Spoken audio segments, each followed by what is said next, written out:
চাঞ্চল্যকর ঘটনা ঘটল মালদা মেডিকেল কলেজ হাসপাতালে চিকিৎসাধীন এক রোগী রাতভর নিজের বেড থেকে নিখোঁজ থাকার পর সকালে তারই মৃতদেহ উদ্ধার হলো হাসপাতাল চত্বরে। ঘটনায় হাসপাতাল কর্তৃপক্ষের বিরুদ্ধে অব্যবস্থা ও কর্তব্যে গাফিলতির অভিযোগ তুলে একরাশ ক্ষোভ উগরে দিলেন মৃত রোগীর পরিবারবর্গ। বৃহস্পতিবার এই ঘটনাকে ঘিরে ব্যাপক চাঞ্চল্য উত্তেজনা তৈরি হলো মালদা মেডিকেল কলেজ হাসপাতালে। জানা গেছে, মৃত রোগীর নাম দুখু আহেরি, বয়স ৪৫ বছর, বাড়ি পুরাতন মালদা ব্লকের সুকানদিঘি এলাকায়। তার স্ত্রী সহ পরিবারবর্গের অভিযোগ, দুখু আহেরিকে জ্বর নিয়ে গত মঙ্গলবার মালদা মেডিকেল কলেজ হাসপাতালে ভর্তি করা হয়। এরপর বুধবার রাত ১১টা পর্যন্ত দুখু আহেরির পাশে তার স্ত্রী চিন্তামণি আহেরি ছিলেন, কিন্তু রাত ১১টার পর হাসপাতালের নিরাপত্তা কর্মীরা পুরুষ ওয়ার্ড হওয়ার কারণে তাকে সেখান থেকে বের করে দেন। এরপর বৃহস্পতিবার সকালে পুনরায় তিনি তার স্বামীকে দেখতে যান, কিন্তু গিয়ে দেখেন বেড ফাঁকা পড়ে রয়েছে, স্বামী নেই। ওয়ার্ডে অনেক খোঁজাখুঁজি করেও স্বামীর কোনো খোঁজ না পেয়ে তিনি কান্নাকাটি শুরু করেন। এরপর হাসপাতালের তরফে দুজন নিরাপত্তা কর্মী চিন্তামণি আহেরিকে নিয়ে দুখু আহেরিকে হাসপাতাল চত্বরে খোঁজাখুঁজি শুরু করেন। ওই সময় মেল মেডিসিন ওয়ার্ড থেকে প্রায় ৫০ মিটার দূরে হাসপাতালের নির্মীয়মান এক ভবনের কাছে দুখু আহেরিকে মৃত অবস্থায় পড়ে থাকতে দেখেন, যা দেখে পরিবারবর্গ ক্ষোভে ফেটে পড়েন। হাসপাতাল কর্তৃপক্ষের বিরুদ্ধে অব্যবস্থা এবং কর্তব্যে গাফিলতির অভিযোগ তুলে একরাশ ক্ষোভ প্রকাশ করেন। গোটা ঘটনা জানিয়ে হাসপাতাল কর্তৃপক্ষ এবং ইংরেজবাজার থানায় লিখিত অভিযোগ দায়ের করেন বলে খবর। মঙ্গলবারে ভর্তি করলাম, মঙ্গলবার থাকলো। তারপরে কালকে সন্ধ্যাবেলা আমাকে পেশেন্টের সঙ্গে থাকতে দিল না। রাত 11টার দিকে আমাকে বের করে দিল। রাত 11টার দিকে বের করে দিলে তো আমি তো আর পেশেন্টের কাছে যেতে পারলাম না। তো আমি বলছি, আগে আমাকে পেশেন্টের কাছে যেতে দাও। গেটে বারবার করে যায়, আমাকে যেতে দেয় না। পেশেন্টের কাছে গেলাম, বেডে পেশেন্ট নাই। আমি সিস্টারদেরকে বললাম যে আমার পেশেন্ট কোথায় গেছে। বলছে দেখো বাথরুমে হতে গেছে। বাথরুমে যাই দেখলাম, একবার ছাড়া দুবার আমাকে পাঠালো, আমি দুবার করে গেলাম বাথরুমে। তো ওখানে তো পেশেন্ট নাই। দিয়ে তখন তো এই রাস্তা দিয়ে গোটায় ঘুরতে একজনটা আমার সঙ্গে দিয়ে পাঠিয়ে দিল। বলছে কি এনার পিছনে পিছনে যাও, নিজের পেশেন্টকে চিনতে পারবা। বলছে হ্যাঁ আমি চিনতে পারবো।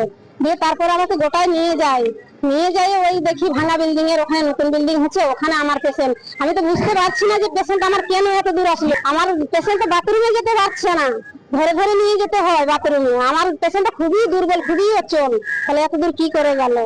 অভিযোগ বলতে কি যে আজকে সকালে চিন্তামণি ফোন করলো ওখানে বাবলু আইডিকে, যে আমার স্বামীকে সদর হাসপাতালে ভর্তি করেছি মালদা মেডিকেল কলেজে, যে সকালে পাওয়া যাচ্ছে না। যে কি ব্যাপারে পাওয়া যাচ্ছে না, বলছে রাত্রে 11টার সময় আমাকে থেকে চেম্বার থেকে বের করে দিল। বলছে ওখানে মেলের ওয়ার্ড, ফিমেলকে রাখা চলবে না। এই বলে গেটের বাইরে রেখে দিল ওর বউকে, চিন্তামণিকে।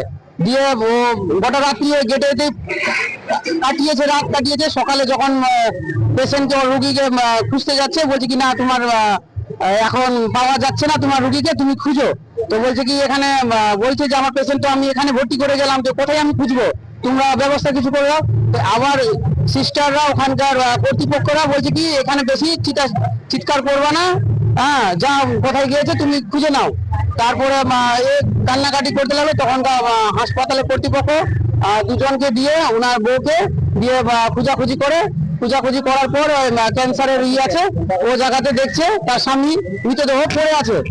এবার ওনার স্ত্রীর বক্তব্য কি, যে আমার স্বামী তো হাঁটাচলা করতে পারে না, তো সেই হিসাবে ওই জায়গাতে অসুস্থ মানুষ কিভাবে ওই জায়গায় পৌঁছালো।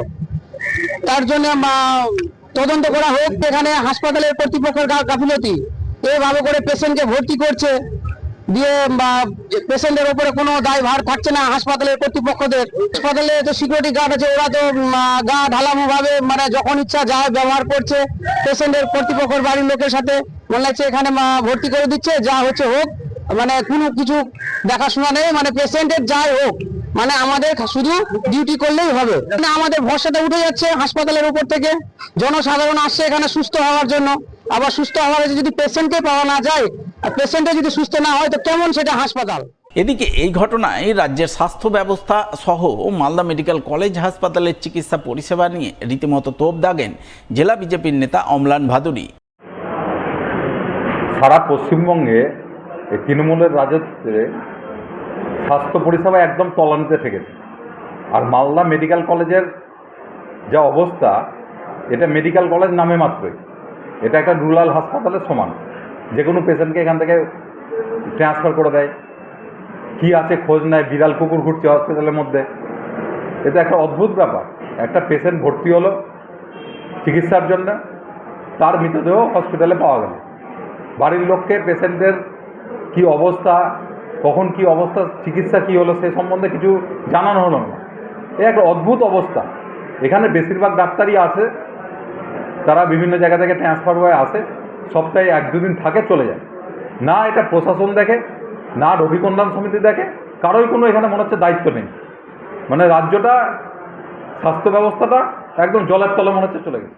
যদিও গোটা ঘটনা খতিয়ে দেখে উপযুক্ত ব্যবস্থা গ্রহণের আশ্বাস দেন মালদা মেডিকেল কলেজ হাসপাতালের রোগী কল্যাণ সমিতির সদস্য কৃষ্ণেন্দু চৌধুরী। আমাকে প্রিন্সিপাল বা এমএসভিপি কেউ জানায়নি। আজকে একটা আমাদের আলাদা মিটিং আছে হাসপাতাল, সেখানে আমি তুলব। যদি দেখা যায় যে আমাদের কোনো স্টাফের দোষে হয়েছে, অ্যাকশন হবে বিরুদ্ধে। একই আশ্বাসবাণী শুনিয়েছেন মালদা মেডিকেল কলেজ হাসপাতালের সহকারী অধ্যক্ষ ডক্টর প্রসেনজিৎ বর। শুনলাম যে একটা পেশেন্ট সকালে মারা গেছে, বেডে ছিল না, পরে ওকে উদ্ধার করে নিয়ে আসে এবং তারপরে ডিক্লেয়ার করে। জিনিসটা খতিয়ে দেখছি ওটা কি ঘটনা ঘটছে।